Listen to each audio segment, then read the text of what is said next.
What a week. Oh my God. The statement of all statements I just have to say one thing. was the song Pony. I've seen Spice World, and she is not a great actress. The mics are hot, and so's the gossip. Let's get into it in 3.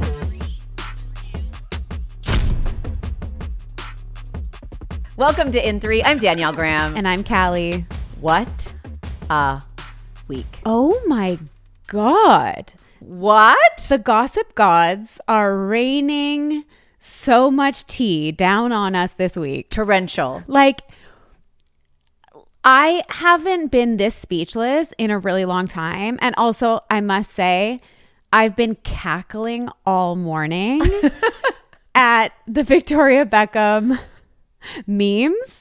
And I can't wait to get into all of that. But we have so much to talk about. We do. Yeah, we are going to get into every angle of the Brooklyn Beckham statement. We are dissecting. We have magnifying glasses and our detective hats on. Yeah, and some hot takes. Like, I can't get a read on where you're at either. I know, and that's the thing. We never talk about anything until these mics are on. And it's like last night, our friend Erica was texting us in our group chat and was like, oh my God, like, we got to talk about this. And I was like, I must be very, very, very careful. I will not give you not a hint of my thoughts until it is go time. And it is go time. It is.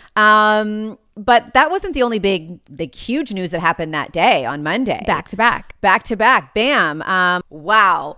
Kyle Cooke and Amanda Batula have announced their separation. If you're not familiar, they are from the very wildly popular show Summer House.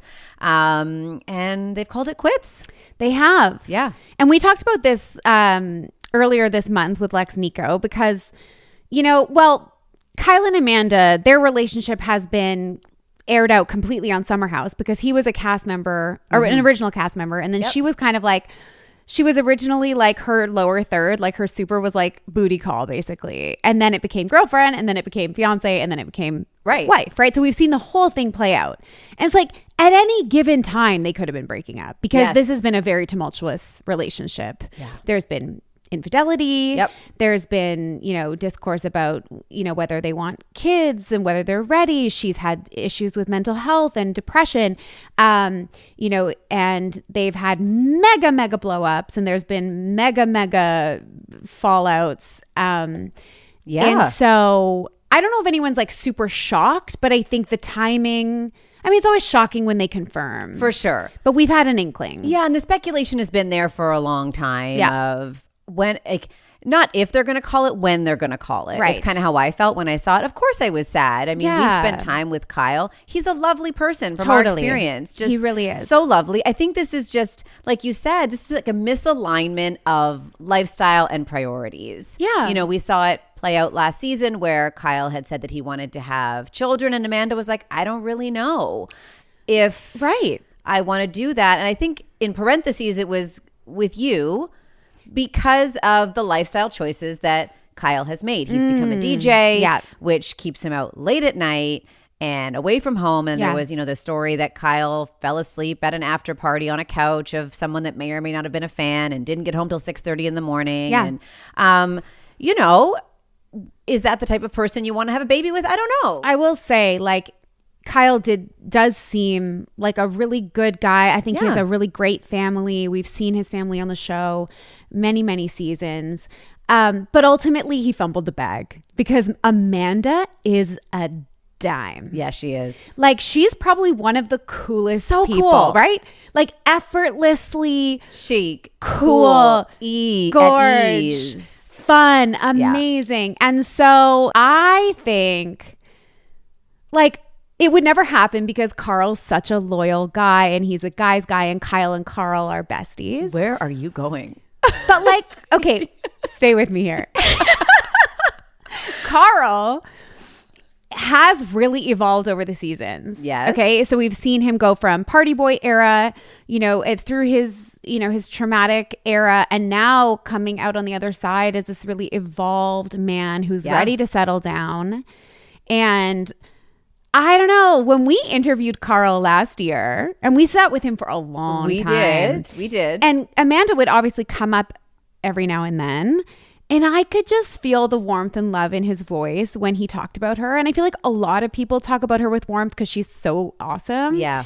But I don't know. In an alternate universe, sliding doors, I think that they now would be a great match. But all of the Summer House boys have thirsted over Amanda, at least for a hot second. Like we saw impossible Jesse. not to. We saw Jesse when he first came in being like, wait, I understand that these are my choices because these are the girls that are single, but what about her? I want that one. And that's kind of been a thread. And then in the new trailer, which is insanely juicy. It is. We see that one of the newest cast members, who was the Bachelor in Australia, who's now going to be in the Summer House, that he is kind of flirting and tempted by Amanda. So it'll be interesting to see how that all shakes out. And it will. So we'll be watching a lot of the dismantling of this relationship unfold on the new season, which does premiere on Hayu on February 3rd. Yes. As you said, it looks like it's going to be a juicy one. We'll be talking more about the upcoming season on next week's show, as well as catching you up on the other shows to watch out for on Hayu. We will. And in case you missed it, we're obviously Hayu obsessed. Yeah. And for In 3 season 2, we'll be making dishing even more of a priority about these beloved reality shows. So special shout out to Hayu for sponsoring the show in this episode. We love them. Yeah. Hayu is the home of all things reality TV, where you can watch all of your favorite shows ad-free. Obviously, Summer House, Vanderpump Rules, all of the different franchises of The Real Housewives, and so much more. There's so much there. With new episodes dropping on Hayu the same day as TV, there is literally nothing stopping us from keeping up with all of the drama, all the gossip, all the headlines. And if you're not caught up, you can binge past seasons because everything is there. And I highly recommend, if you haven't started Summer House, start now. Get yourself caught up from the beginning. Before the February 3rd premiere. Yes, 100%. And you can try it now for free on hayu.com. Absolutely. All right. Shall we line up the show? Well, let's do it. So, no surprise, we are going to really get into the Beckham family drama and everything that transpired this week.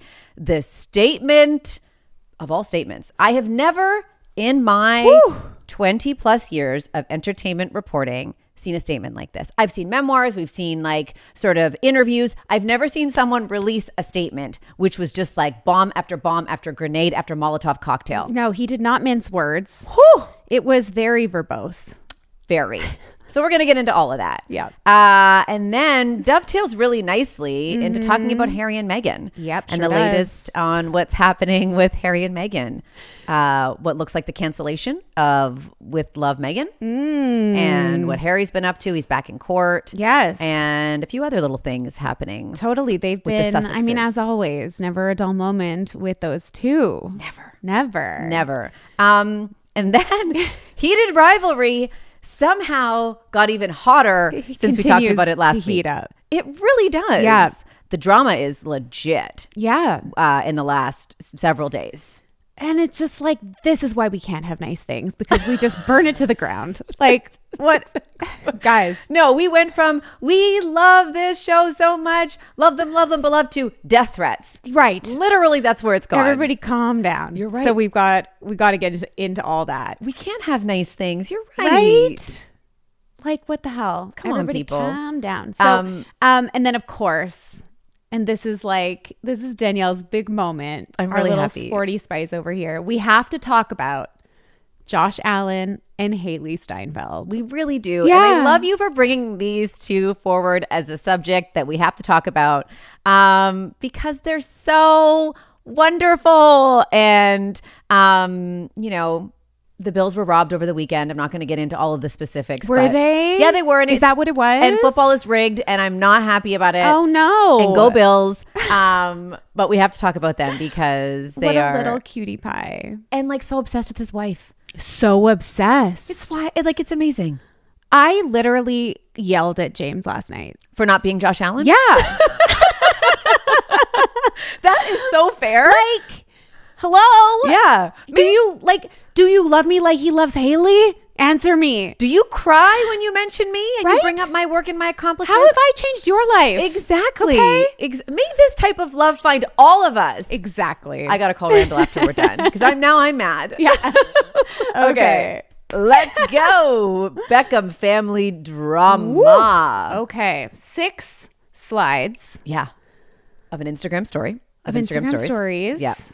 Airing out all of the dirty laundry and basically answering a lot of the questions that we've had over the years since we've known about this rift. Yeah. Questions about the relationships, the wedding, the goings on, what's really happening. And yeah, there were some bombshells. There was some big bombshells. He, as you said, got into the very specific details of their wedding, the dress, the drama, the vow renewal, and why that took place. Yep. And a lot of it, the bulk of his anger, it appears, is directed at his mom, at Victoria. He had a lot to say and painted a really, I would say, horrific picture of his mom. Yeah. Right? Yeah. He said, my mom canceled making Nicola's dress at the 11th hour, despite how excited Nicola was to wear a Victoria Beckham design, forcing her to urgently find a new dress. 11th hour. That's the key part, right? Because now we have the internet at our disposal. Right. And we can look things up. Yeah, because So there this was a is- huge Vogue spread and a huge article at Yeah. the time of the wedding about all things Brooklyn and Nicola wedding. So we have receipts. Yeah. Those And receipts, they tell a slightly different story. they do say the custom wedding dress look is the culmination of a year's worth of collaboration with the Valentino team. 2 trips to Rome for fittings and 2 trips and 2 US fittings as well. So it doesn't seem like 11th hour. I am not in any way, I want to make it clear, saying that Brooklyn's feelings aren't valid Yeah. and his experiences and his trauma and his anxiety is not real. Absolutely. We're just looking at the facts. We're going to red team this a little bit for those that listen to or watch the newsroom. You just got to poke some holes in some of the statements, Yeah. and look at some of the other evidence that we have. I agree because, Right? as you said, like this is 100% Brooklyn's experience. Yes. And that is valid for him. This Yes. is his story. As you know, like when you have 2 sides to a story, there's always, his, and then I'm sure that the family of the Beckhams have a different take. Yes. Based on their lens, based on their experience. But this is Brooklyn's. So no matter how we feel about it, he's obviously very upset and traumatized Big and time. sad and angry. The most sad, the most angry, the most spiteful. So it might have felt to them like the 11th hour. And remember, and I've just been wedding dress shopping with one of my besties over this past weekend. You do need a pretty big lead, even just to order a dress from a store. Yeah. So, okay, so You need maybe some it runway. felt like 11th hour, even if it was a year prior. And maybe it was a crushing feeling that, oh my God, Nicola's not going to wear one of Victoria's dresses. But there could be multiple reasons why that dress didn't pan out or why it didn't move forward. Very much And also, so. I would say, if there was existing tension between Nicola and Victoria, which it sounds like that tension has been there since day dot. Yes. That mixing business with pleasure, Good point. she might have been like, Mayday, Mayday, Mayday. Like, this is a no-fly zone if I'm trying to keep the peace. And maybe she could sense that it wasn't going to end well. And maybe she didn't want to leave Nicola in a place where she wasn't happy or there was more tension. So Better to extricate. better to keep it separate. Yeah, that's true. So that's just my Yeah, feeling. that's a good one. The other piece, he said during the wedding planning, my mom went as far to call me evil because Nicole and I wanted to include my nanny and her nanny at our table because they didn't have spouses. Okay. Right. That's awful if that's true. It is awful That's if that's awful. true. That's awful. Horrible. Yeah. I think the one that's really taken over the statement about Victoria is that she hijacked the first dance with his wife. Yeah, so we had heard rumors over the years, because this wedding happened 4 years ago or so. Yeah, I guess you're right. And so we had heard rumors that we had heard that Mark Anthony was, you know, the entertainer for the evening. And we had heard rumors last year that there was something about Mark Anthony calling Victoria the most beautiful woman in the room or something, and Nicola being upset because obviously Nicola was the bride.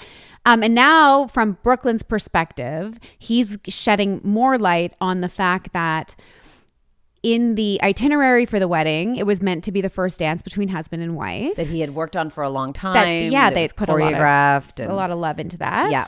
And then instead, it was, as he called it, hijacked by his mother, who was waiting for him on stage and took over the first dance. And danced very inappropriately on me in front of everyone. On me. I've never felt more uncomfortable or humiliated in my entire life. Okay. I just have to say one thing. Was the song Pony? Because that's all I'm picturing. Hands up if you were embarrassed by a parent at your wedding. Yes. Both of our hands are up. Yeah. And like, and hopefully y'all listening have your hands in the air also, because parents be embarrassing sometimes. Yeah. Okay. They're extra excited. Yeah. And she's a Spice Girl. Okay. Yes. Victoria Beckham, you know, as demure as she seems, like, she's a Spice Girl. She's a Spice Girl. So she's spicy, and she loves to be the center of attention. Okay. She's a Spice Girl. So is there a world where she thought she was being, you know, funny? Funny. She does have a sense of humor. I think, I mean, have you seen videos of Victoria Beckham when she's a little tipsy? I was just going to say, Victoria with a glass of red wine and a dance move is kind of her thing. Yeah. I will say, though, Victoria is arguably the worst dancer and worst singer of the Spice Girls. Right. Like, her dancing... and she admits that is not great. No. Okay? Right. So I can actually picture this cringy dancing up moment that she might have thought was funny or cute or something. I can see it, and I'm very uncomfortable in my imagination. Right. I'm uncomfortable at the moment. And I feel for him, though, because if it was a moment he wanted and it was stolen, yeah, that sucks. That would be painful. And like, what's his wife just standing there with her hands by her side, or like twiddling her thumbs or picking her nails? Like, what's she doing off to the side while this moment that was meant to be hers is taken over by the worst dancing Spice Girl? I guess, but like, shake it off, bro. Like, it's really not that deep. Like, she thought she was being, and also Victoria Beckham, like, the picture I get from watching her in the press and in all of the things that, because we've seen them in multiple documentaries now over the years, she's obsessed with her children. Yes. At least that's what it seems. And I understand that Brooklyn is painting a different picture where he's trying to tell us that things are not as they seem. No, he's saying it's all for publicity. It's the Beckham brand. It's image first. It's image first. Authenticity second. And if you don't go along with that, you're punished. If you don't do the performative posts and togetherness and sharing, you're ousted. Right. That's what he's saying has happened. So what we've seen, which is what I'm questioning, is potentially a facade. So I don't disagree that she's obsessed with her family, but is there a whole other ecosystem and machine that's just kind of pushing that a little bit more? Right. So it's like, was this choreographed out of spite for Nicola, as Brooklyn kind of makes it seem, that like there was so much spite for her, his family really was out to get her, that they've been sort of plotting, bringing his exes around and making her feel uncomfortable and, you know, cornering him the night before his wedding and telling him that she's not blood, she's not family. These are the things he says in the statement. Yes. So was this hijacking of the first dance choreographed by Posh to undermine and demean his new wife? Or in a different lens, it could be a mom who, you know, has a flair for the dramatic, who's obsessed with her eldest son, which I do think is a key piece here. I agree. Moms and their sons, especially the firstborn, it's a bit weird sometimes, okay? And I do think that she is like is enamored with her children. So was she just like taking it upon herself to have this moment that she thought was fun and funny? She took over the spotlight, as she does as a Spice Girl, and it was taken badly, really, really badly, especially compounded by how they were already feeling about her. Yeah, it sounds like they were trying to convince him not to marry her. It sounds like from a very early stage, although in the beginning it did look like Nicola was well enmeshed in the family. It did. I remember going back, there was lots of photos with Harper 7, lots of hugging, lots of loving, lots of talking about her and how happy they were that he'd found her and all of those things. So there was a point where things looked good. Things took a turn in the planning of the wedding and the wedding itself. That's where the severing and the diffidifficulties, I think, really began within the family. Why do we do this wedding thing? I don't know. It doesn't usually end well. And I am like I had a 20-something person wedding, so yeah, like for that reason, I didn't want all the. No, it's like people act a fool. They go a little bit crazy. Yeah. I don't know. I think what Victoria did was inappropriate and wrong from his lens, from what he's sharing. Yeah. And if that did happen, there's an opportunity afterwards to be like, Mom, like what on earth? Yeah. An apology, and we move on. Yes. I don't know if any of that took place. Maybe she stayed wrong and strong on it. Maybe she was like, it's no big deal. It's not that deep. Let it go. La, la, la, la, la. We don't know how the aftermath was handled. That's the other piece of it, right? For sure. I will say, like, another important component to this is understanding the Peltz family. I was going to say the same thing. So Nicola Peltz, her family, they're billionaires. Like they have ownership in Madison Square Garden. He tried to do a hostile takeover of Disney. I don't think people are talking about that. Like they are bajillionaires, like Bezos level, like billions. Okay. First of all, I think that gives you a little pep in your step to tell your famous family, which you are a Nepo baby from, like where to stick it, because you've got billionaires backing you, and you've now already changed your name to Peltz Beckham and all the things. Like he's been very enmeshed in that family. Yep. There also there's a lot of discourse about the politics of the Peltz family. The Trump of it all. And there's, there are reports that, the reason why they had to have 3 engagement parties was because one of the engagement parties that the Peltz family threw for them in Florida had Trump in attendance. And the Beckhams were like, you know what? I'm not going to invite my super liberal friends to this party who might be moderately offended or uncomfortable by this, and we're going to host our own party that is politics free and whatever. So there's this kind of underbelly of politics and of privilege and prestige and like all of this stuff kind of bubbling under the surface of these issues and entitlement. Totally, like capital E entitlement. Yeah. Coming from that type of background. And I agree. I think that's a very important piece to add to, it's a pot of things. Yeah. You're throwing in Spice Girls and super famous footballers and billionaire family and entitled children and dresses that didn't go our way and other siblings that maybe don't feel as famous or as valued. Like there's so many pieces to this stew of mess. I think the other piece that we're not talking about is Brooklyn was 23 when they got married. Yeah. But a babe. Our frontal lobes at 23 are like chocolate pudding. Right. Okay. Barely formed. Just not really solid. You're right. Okay. And things feel really big at 23 that at 33 and 43 don't feel the same. No. And your perspective on the world and on your family and on what's important what I was going to say is different. Absolutely. And I'll just share, and I haven't shared this, and it's tricky, but I'll share that there was a time where I was alienated from my dad and that side of the family, like almost a decade.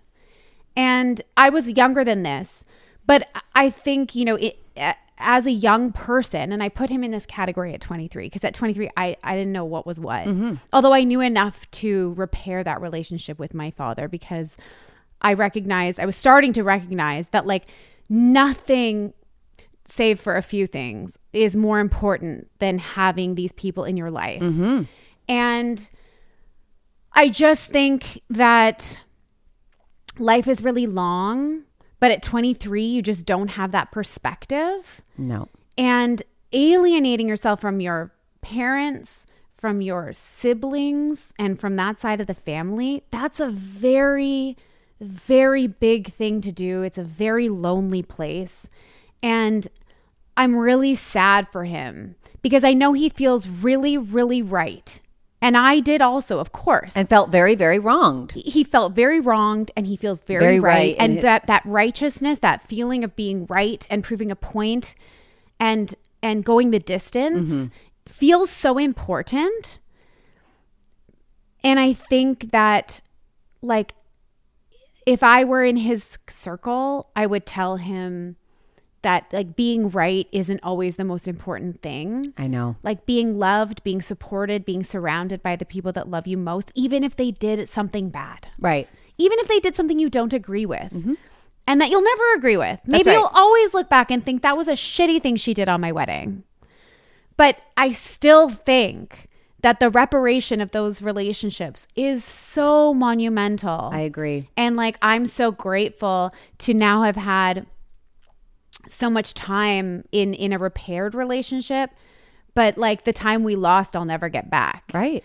And God forbid, I know, this marriage doesn't work out. You're right. As 50% or more don't. Well, thank you for sharing that. So you're right. And I was going to say the same thing. This isn't a statement we would have got from someone at 43. I agree. This is emotional. It's emotional and immature and again, just really laser focused on wanting to throw daggers. Yes. Like, just really feeling the need to be them heard. down. I want to be down. I want to tell the world that you are performative and it's all bullshit and you don't care about me and you've planted stories in the press about me, which he's claimed. You've used the press against me. You've created all this divisiveness. You've been attacking me through the media. These are all the things he said in his statement. Yeah. And he also said, I don't want to reconcile. Yeah. I do not want to clearly reconcile. said that. Straight up. Yeah. I want to move on with peace in my marriage and with my family. Now, I don't understand. Again, this is a 23-year-old thing. You can't say, I want peace and do something like this. Exactly. Peace is just like quiet. Right. You just got to just separate, keep your distance, do whatever you need to do. This does not create peace. This created a ripple around the globe and a spotlight on your family and people digging into the things that you've done and the things we've seen and the things that have happened. That is not peaceful in the least bit. But what it did when I read it all at first and didn't get the chance to really, like, unpack the things we're talking about now. Yeah. What it sounded like to me and what popped into my mind first was, this sounds like the royal family. 100%. This sounds like Harry and Meghan. This sounds like everything Harry claimed in his book happened to him. Like I said, the using the press, the planting the stories, the creating divides between members of the family, the performative family functions. I was like, oh my God. Right. And as we know, David's close with the royal family. And I thought, he's also a lord. That's right. Are you using the royal playbook? And then it brought me back to the Montecito summit of exiled family members. Right. Because they met last spring. Brooklyn and Nicola. They did. Harry and Meghan met in Montecito. And we speculated back then, do you think they're talking about the family stuff? About feeling ousted and exiled? Yes. I don't know. Was the there king and queen of family defection. Right. But yeah, it was only a few months later that Harry made it very clear that he wished he could reconcile. Yeah, because he said too much and saw the ramifications of his too much. And also the wrath. And that his dad was sick. Exactly. So the nightmare, the biggest nightmare for someone who's not in good standing with their family is that something tragic might happen. God forbid. Exactly. And that's what was coming, between Catherine's illness and Charles's illness. I think Harry had a really, like, sobering moment where he was like, wait. Can I walk back those 500 pages I wrote in my memoir about how shitty my family is? Yeah. Can we just uncall them a racist? And can I undo all of that? Well, it's not that easy when you say and do all of this. You can't put these genies back in the bottle. When you say what you say, It's there forever until the end of time. Yep. These statements will live, the things that you claimed. I think the question I also had was, what led to this statement? Yeah. What was the tipping going point on? for Brooklyn to be like, enough is enough? I'm laying it out Yeah. and I'm going to decimate them. Yeah. So apparently he sent the family a cease and desist at the end of the summer, right? Right. Don't tag me anymore in stuff on social media. Don't comment. Don't mention me. Like, say nothing about me. If you want to talk to me through my lawyers. Is that the gist of the I think the so, cease yeah. and desist, right? And then there was still tagging. And Was there? I think there was. And I guess I wasn't noticing the tagging. and David posted like a throwback photo over the holidays. I love all my Right. children. And I guess Victoria liked one of his cooking videos. And then there was an onslaught of comments in his comment section. You need to fix things with your family. You need to get back with your family. You need to repair. You need to heal. You need to forgive. And he didn't like it. He was like, that's enough already. Every time that they get involved in my world, I need to set the record straight. I need to set the record straight. I need to clear the air because every time they do this, people are all over me and it's affecting my mental health. So I'm just going to say what I need to say. So after that, Victoria liking a video of him, I think making a chicken. Then it was the blocking. Right. Remember the blocking Yes. of his brother, Right. Cruz, and of his parents. Right. And then Cruz came out to say, my parents didn't block him. He blocked us. He blocked us. And then I think that's where Brooklyn was like, this is enough already. I'm being dragged into this thing again, and I don't want to do this anymore. So now I'm going to tell the world and I'm going to shut you all up. And I do think where David and Victoria are concerned, they can't say anything. No. They can't clap back. No. They can't defend. They have to take the high road. If they say anything at all they're able to say is, we love our son, Yeah. no matter what. I will say, if Victoria and David were as gross as this statement makes them out to be, I think we would have heard a lot more about it previous to this. There's a lot of celebrities that there's there's like buzz Always. and rumors that they're like not nice people, right? We've seen like the J-Lo stuff this week with the Glambot, and Yep. then there's a lot of chatter again about how she has not a great reputation for being like a super nice person. There's a lot of people like that. Where it's like, it's all good, but like you've heard some chatter. There's always something around it. Yeah, you've heard some things. I've never heard anyone say anything bad about Victoria Beckham except for the women that claim to have had an affair with David. Okay?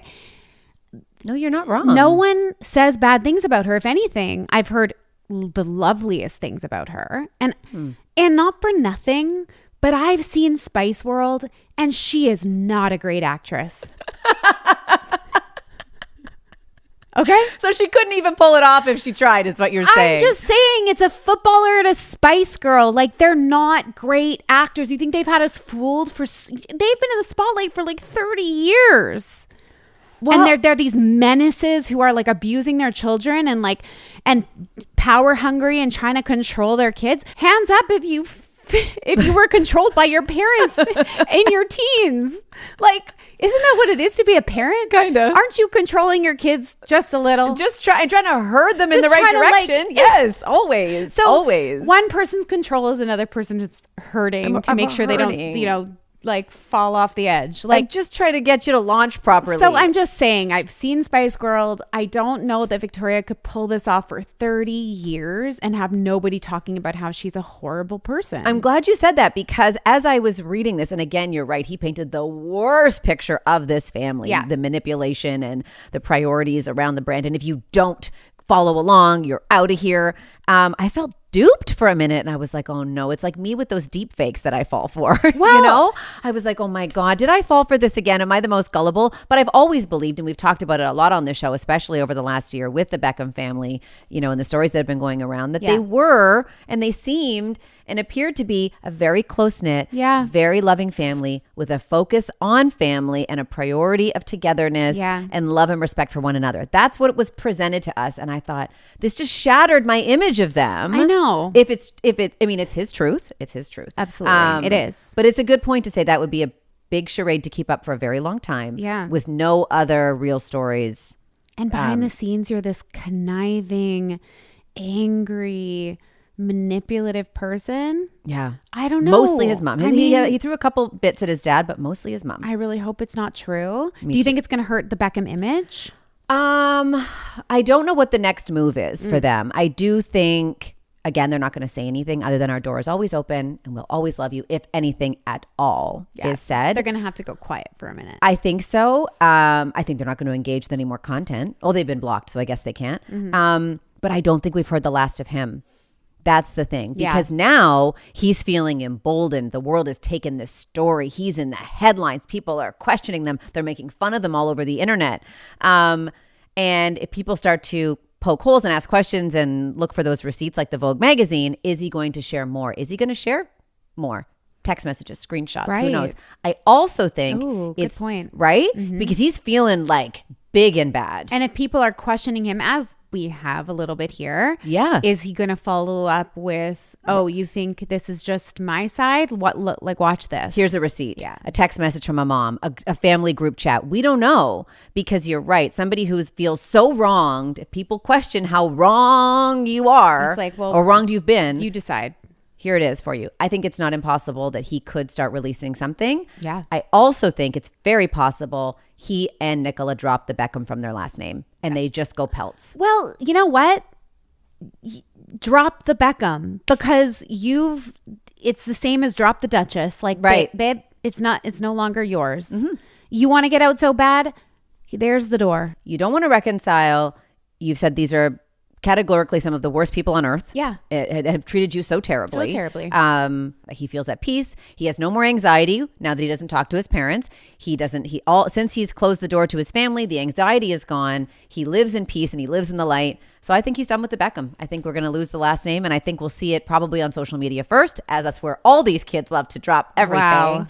Drop the last name. He's just a pelts, and then we'll see what happens from there. Oof. I know. I'm sad for David and Victoria. I am too. No matter and what. Brooklyn. I'm sad for everybody. And the siblings. That part. Harper 7. No one's thinking about Harper. That poor little angel. I know. This is going to segue into our next topic quite nicely. Yeah. Harry and Meghan. Yeah.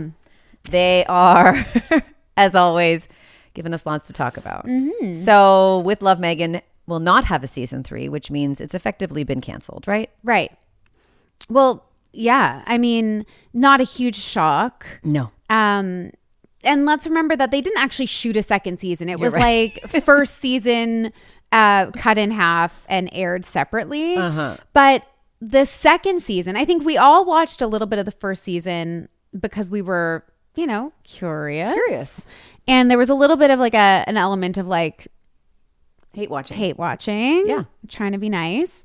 But the second season, the show didn't crack the top 10. No. Not even in like the first day that it was out. And also overall in 2025, it was ranked 383 among all of Netflix's productions. Whoa. Didn't even crack the top 300.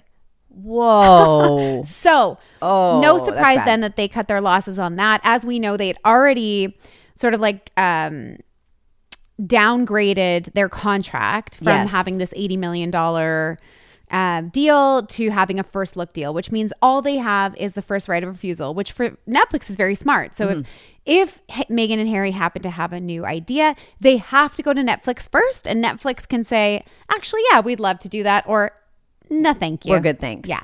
So it's not a huge surprise that this happened. And a few months ago, we talked about, that she's making a play for acting again. And her first production will be an Amazon production. And that potentially the play here for them is to go over to Amazon, where their bestie Bezos is at the helm and probably would greenlight whatever she wants. To do what? Like, this is the question now, right? Like, what more? Where do we go? Where do we go from here? Because, Meghan said she left her podcast, Confessions of a Female Founder, to focus on With Love, Meghan. Okay? Now, With Love, Meghan isn't happening. What are you going back to the Confessions of a Female Founder? Are you going to pick that up? Was that the first podcast or the second? That was the second one. Okay. That again, there's a lot of failed projects. There's a number of them. Yeah. And none of they always have a reason to end that is never the reason it ended. It's like, no, that podcast isn't going on any further because nobody listened. The show's not carrying on because nobody watched. Yeah. So don't lie to us. We're not dumb. But she also said, with regards to with Love Meghan, it was a year of learns. 8 episodes for 2 seasons. It's a lot of work. What the hell did you think this was? Of but course also it is. you put pretzels that you bought at a store in a bag and put some yarn around it. Like, I know. Which part was so hard, babe? You know what? It was a lot of work for? It was a lot of work for those friends that had to show up and not fall asleep. And pretend. And pretend to care, pretend to like you. Pretend to be happy tying a bow on a candle. To support you as you told them about your last name changing. I don't know. That was the only interesting part of the whole series, was the learning of the Sussex last name. Literally. The only takeaway for anybody, not a tip, not a bath salt, not a homemade jam. The only takeaway was the last name. That's it. 100%. What? No, I mean, it's just like your statement about kind of authenticity and a lack of like sort of genuineness.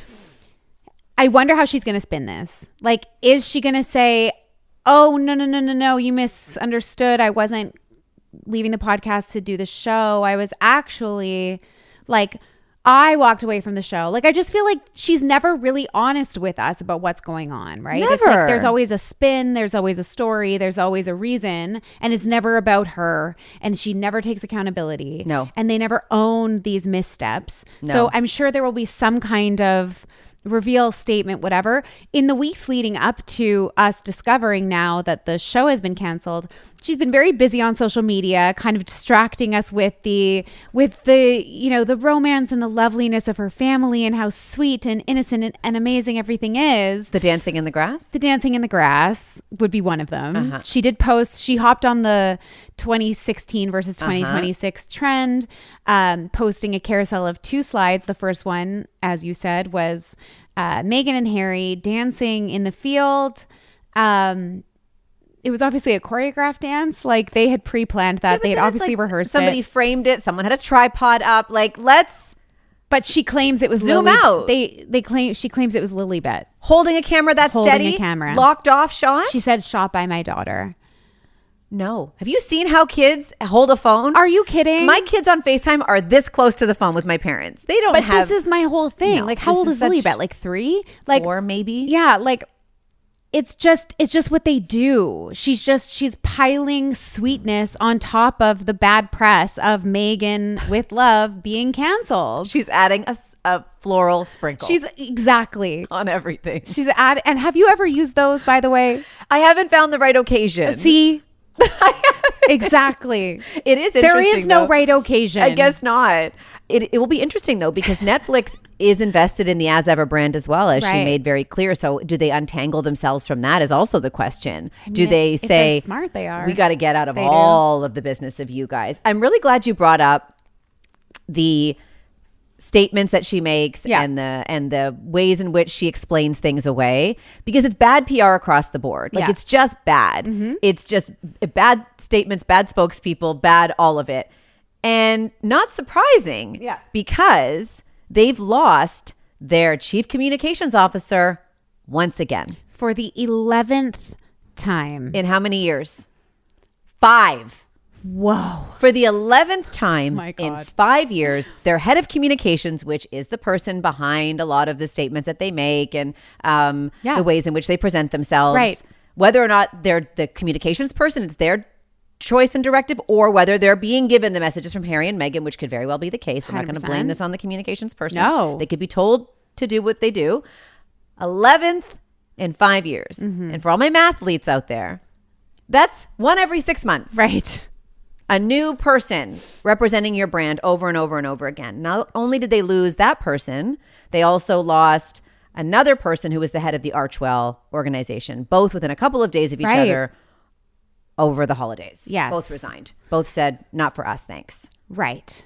And I think something that says a lot about someone and something we can read a lot from with celebrities especially is how long they've been with their people. The Really good loyalty point. of the team. Yeah. You know what I mean? Like we often see people who have like, you know, been working with the same agent since they were like 12 and Taylor now they're Swift. 60. T-Pain. Totally. All of that.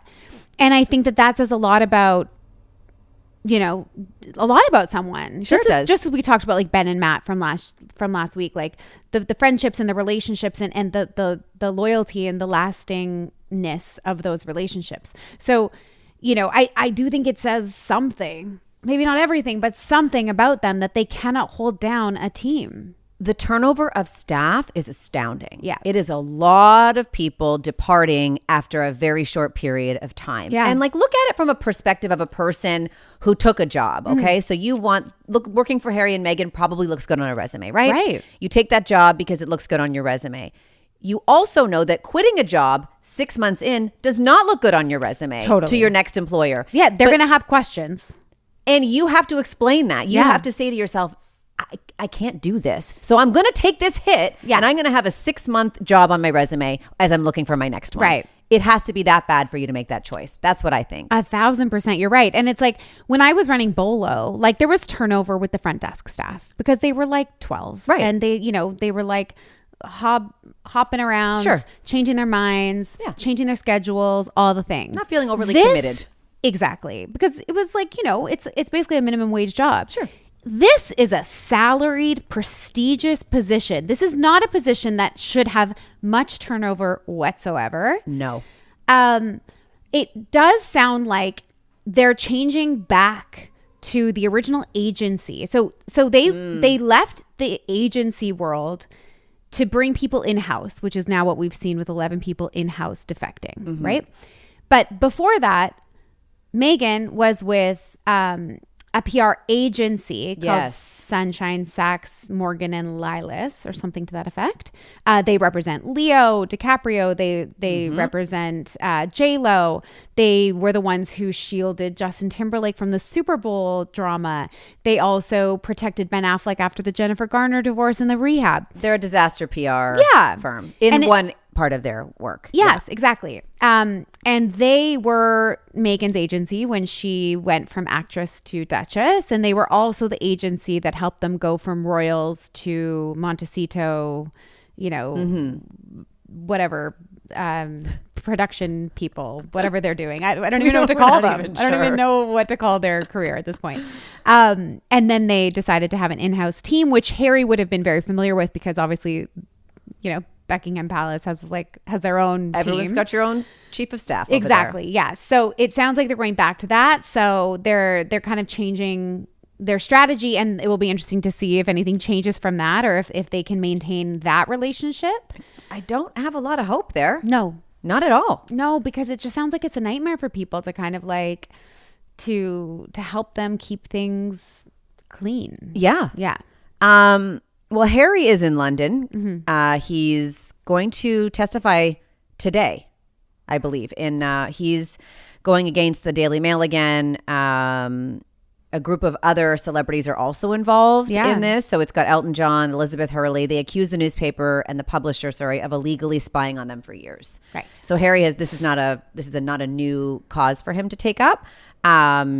He said this went on for decades. The trial's expected to last 9 weeks, and he could win tens of millions of dollars if this goes his way, which I was going to say could come in handy now that we don't have the Netflix show anymore. Ooh. So he should have married a Peltz. Is there another one kicking around? Maybe. I don't know. See, if he had married a Peltz, they wouldn't have to hustle this hard. No, they would not have to hustle this hard out here testifying in court. He's also... Harry is appealing once again for that taxpayer-funded private security, right? So he and his family can travel to the UK. We talked about this last season. Yeah. He has private security, yes, that he pays for. The one that's provided by the taxpayers in the UK is a special type of security that has intelligence. And they understand if there's any risks and threats against the royal family, they've got that kind of intelligence coming in. The private security doesn't have that. He cannot pay for the security he wants. It's not something you can just like throw down your Amex on. He's appealing to the Home Office to allow him to pay for the special security that he needs. So that remains to be seen if it's going to happen. All it sounds to me like is very tiring work. He should have that. I agree. He should have that intelligence protection. Pay for it. Yeah. You're not the taxpayers aren't picking up this tab. You left. Yes. He should be allowed to pay for it. You should be allowed to protect your family, especially with the trauma that he's endured. Yeah. Everything else, you're right, it's exhausting. But could you imagine having this many irons in legal battles? Like, as a person who's had to have been in legal battles, it's really stressful. His nervous system must be tweaking. Right. And those bills must be hefty. Oh boy. Right? Yep. So it's going to be an interesting year following what they do next. As always, as ever. That's the new brand. As always. Drama, comma, as always. As always, as ever. Because they love that punctuation. Oh my God. With that fancy swirly, scrolly A. Callie, it's perfect. Amazing. I am here. They're hiring for a chief communications officer. Listen, you might be the right fit. I'm busy. I need you here. Do we want to get on to heated rivalry? Let's do it. All right. They are not at the cottage anymore. Certainly not. They are deep in some really big headlines. Yeah. And as I said this in our stories, and I'll say it again. First comes the hype. Then comes the drama. Okay. So last week, we were loving the cast of Heated Rivalry. The world was in a love affair with their love affair. Yeah. And now the fans are doing what only the most obsessive fans can do, which is to burn it to the ground and ruin it for everyone. You're not wrong. So, and this really has been targeted at Francois Arnault, right? He's been on the receiving end of death threats and really intense online harassment because he was seen at the airport with Connor Story, who plays Ilya. Correct. You've seen at the airport. We're not holding hands. We're not making out. We're just at the airport. Just at the airport. Cast members who are doing the same press tour. Big press tour. In the same cities, going to the same place, getting in different cars. Yeah.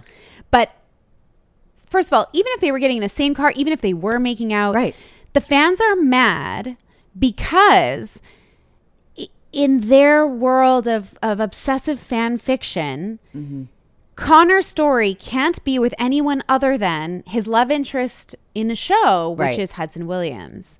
And how dare 40-year-old Canadian Francois Arnault move in there, be seen anywhere in his vicinity? No. This reminds me of Twilight. You're right. This reminds me of Bieber, Selena, the Jolena people who just like went too far. And actually those were romances, but it's like the obsession of having things exactly so as it is in their sort of fan world. Yeah. Like I think people still think Robert Pattinson and Kristen Stewart are together, like secretly. Yeah. Even though she's married to a woman and he has a baby with Suki Waterhouse. Yes. Right. But it's like in this crazy world of fan fiction, which I think, Heated Rivalry is Twilight level at this point. You're so right. That is an amazing comparison. They cannot fathom that there would be any other option for Connor than Hudson. That's right. It's Ilya and Shane forever. Forever. These people are not okay, and I'm going to say that. This is like to harass somebody and to threaten them with death is really, really outside the lines here. Everybody, for lack of a better word, we've truly lost the plot. This is entirely unhinged. Really, really. Horrible behavior. I feel awful for him. I really hope that they're together, though. It would be such a hot couple. So hot. That's my dream pairing. I'm going to be honest. Are you kidding me? Like, I die for this duo. Yeah, I want everyone who's the fan fiction people come for me. I would love to see Scott and Ilya together. 1000%. That's my dream pairing. Agreed. Glad you agree. Yeah, oh yeah. I love that matchup. Big. Did you see Francois was on Watch What Happens Live with your boy Andy? Of course. Oh God, Andy is such a flirt. I know. He's loving this Heated Rivalry stuff. Yeah. The banana socks killed me. Dead. When asked about his relationship status, Francois responded, "It's none of your fucking business." That's right. And that's that. Either way, we need to chill. We need to chill. Okay? We need to put this on ice. We literally on the ice. You're right. Because it's a bit silly and we're going to ruin it. And I'm not ready for that. No, okay? I was just really enjoying it. We're just loving it. And you know, Francois, he is the veteran of the cast. He is a beloved Canadian actor who has an amazing resume, right? He's done so many things that we have all loved over the years. But he hasn't had his breakaway moment yet, you know? And this is his huge moment where he's finally getting the recognition and accolades that he deserves as an actor. And then people are out here sending him death threats. Yeah, like, it's wild. That's not nice. It's not. And he definitely, I mean, no one deserves it. But like, you know, I really think that that this side of the internet and this side of sort of like fandom is a really scary place, and it could really ruin this incredible moment in this man's career and in his life. And like, stop it. He said he's moving.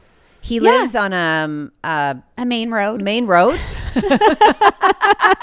He lives on a main road without a gate, not a gated community. Dead. And he said he needs to move into a building now with security and a doorman or door person. As he really does. He does, because it's gotten so out of hand. I know that sounds for some people hard to believe, but it is what's happening to him. I want to jump over to Milan. I had that mental picture. You felt it, right? We are so tethered. Yeah. I want to go to Milan, please. Where people are really dancing on each other like Victoria Beckham on Brooklyn. Hudson Williams in a tank top behind a DJ booth. Yeah. Living his actual best life. Basically like at Fashion Week. Doing the Macarena with D Squared. Oh my God. He walked the D Squared fashion show. Yeah. I felt for him because those boots felt really clunky. Like that was the stairs and the boots. It was like a fashion ski boot. That's what it was meant to be. So he was like walking like Shrek almost, because it was so like heavy and weighted on the bottom. He still looked hot as hell. Don't come for me. Yeah, no, he looked great. Yeah. But man, is he having the time of his life. He sat beside Ricky Martin at the Armani show. Oh, yes. You know what I've never seen before? What? I've never seen someone get so comfortable with superstardom so quickly. Great point. Like, he has leaned into fame all the way. Most people who are new on the scene, and again, it's now just been 7 weeks since the show dropped, would be a little bit almost like trepidatious, or maybe a little bit awkward, or a little bit like, I don't really know how to move through these interviews. Yeah, what am I doing? Thing. Yeah. This man is walking down the streets of Milan smoking, which is illegal. Is it really? Yeah, you can't smoke on the streets of Milan. Italy. I know. Weird. The Italians love their cigs. Yeah. You can't do that. He's ripping butts everywhere. He really is living his best life. And I'm like, this is the moment that I want Francois to have, is like to just really dive in and enjoy the moment, because moments like this for actors like this are fleeting. Like, even for the biggest stars, you're right. This moment in time where you're just for the first time being celebrated and spotlighted and highlighted as an actor and as a person and as a star, like, this is a huge deal. And Hudson is out there just absolutely living his best life, thriving, enjoying, as he should. It's wild to watch really him. fun He to is watch. literally having the time of his life. It was like he was born for this moment. Totally. Is how it feels. Okay. The time has come. It has. Finally. To talk about Josh Allen, the cutest cute that ever lived, and his beautiful wife, Hailee Steinfeld. Right. I mentioned off the top of the show, I'm a Bills fan. Yeah. I was very sad over the weekend when the Bills lost. It was devastating. It was a devastating Because it was like a close game. Yeah. Overtime. Bad call. I'm going to say bad call. Wrong call, actually. And no looking at the call and the play. And it cost them the game. And Josh Allen was devastated, capital D. Oh my God. Crying. I've never seen an athlete sob through their post-game interview. And this is like a little known fact. I don't know if I've talked about this, but if I hadn't have gone on the path that I had gone on in my career, I would have wanted to be a sports therapist. such a perfect fit because for I'm you. so fascinated by the emotion and the mental battle of being an athlete. I think it's so fascinating. And like, and if I had been better at listening to my brother spew sports stats at me, I would have been like a sports journalist, but I missed that boat. So now we're here talking about Josh Allen crying in the post-game interview where I was like, oh my God, like I know nothing about the game. I didn't watch it, but I really fell in love with Josh Allen during that interview. Welcome. Go Bills. What a sweetie. You'll be part of the Mafia I'm next ready. season. And the crying and the tears and the emotion that we saw were, as you said, because he felt like he let his team down. He didn't make this about himself. Yeah. He let the team down, and really he felt like he let Buffalo down and the fans down and Bills Mafia down, because he has maintained all along he does this for Buffalo. He wants the Bills to have the championship. He wants the fans to have the championship that he says they deserve. Right. This is all out there, all on the line, all his heart, all his effort is for them. And I think oftentimes we think of the quarterback of a team being the center of it, right? Right. He has decentered himself from the whole thing. Wow. He is not the center of this. He has put it on his teammates and the fans and everybody else in the organization. He's like, yeah, I'm the guy here, but this is all for everybody else. And that's where his heartbreak came from. Yeah. And that's why he's so lovable. He is so earnest. Like, have you ever seen a more earnest, down-to-earth, humble, vulnerable quarterback of an NFL team? He's also the NFL MVP. Like, he's such a wonderful example to athletes and people everywhere of what you can, how you can live and how you can be as a human being while also holding this very massive, prestigious role and title in the world. And masculine, yes. So it's like, it is also a great example for young boys. Yeah. To be like, you can be this kind of like big, strong quarterback, this all-star athlete, and have real emotions. It's beautiful on all of the sides of the spectrum. It is beautiful. And it sounds like, I mean, I'm sure he's always been this way. I'm sure he has great parents or whatever, but it sounds like his relationship with Hailee has unlocked a little bit of this sort of side of himself that maybe he wasn't in touch with before, because when he's interviewed about her, and Hailee, I should say, is having one of the biggest years of her career. Absolutely. With Sinners, which is, making a huge awards show play.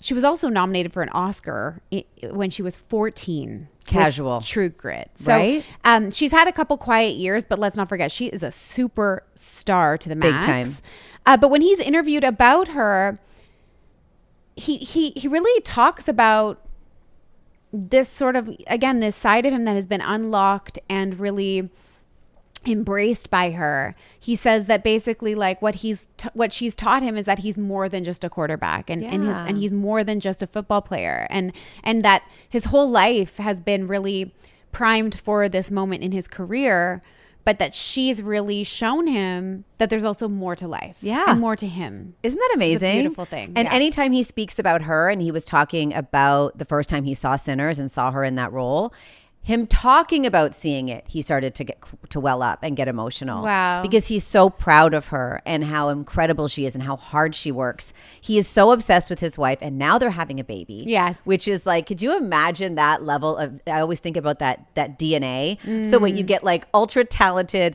actress, singer, gorgeous, plus NFL MVP quarterback. Yeah. Together. Incredible. It's a superhuman. Literally. Before it's even arrived, before this baby's even got here. I also love that he has said that as, again, an NFL MVP, he's the second most talented person in his home. Absolutely. And he's like, I wear that proudly. This is my role. He really does. I am number 2 in the success ranking of our home. He's constantly calling her a rock star, a superstar. Like, he is her biggest fan, and it does seem like they have a really kind of normal world in their Very personal much. world. Oh, I just love them. I'm so excited for them to have this baby. I'm very sad. I hope Josh's little heart is okay. I know. Well, I'm sure season.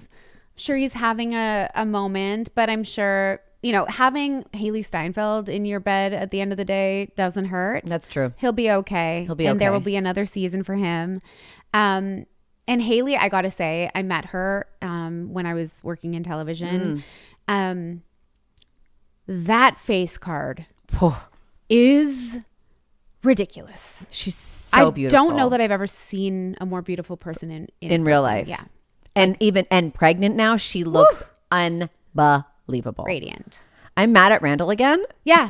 Just to bring it back to the top of the show. Yeah. I'm furious that Randall for not loving me like Josh Allen loves Hailee Steinfeld. Love me better. Love me like Josh loves Hailee. Like, that's really what it comes down to. As always, Callie and Danielle. As always. Well, that's a wrap on today's show. Whoa, that was a doozy. Gosh, that was so a fun. doozy. I'm dying laughing. Dying. My eyes are watering. Thank you guys we should have said at the top of the show, thank you all for having our backs this week. The amount of DMs that we got alerting us to the Beckham drama, sharing their hot takes with us about the Beckham drama. Like, the fact that you guys are thinking of us when this tea is going down and that you can't wait for our takes. I love that. Thank you. And I hope we didn't let you down, and keep them coming. Keep them coming. We love you. You're the best. We'll see you next week. Bye.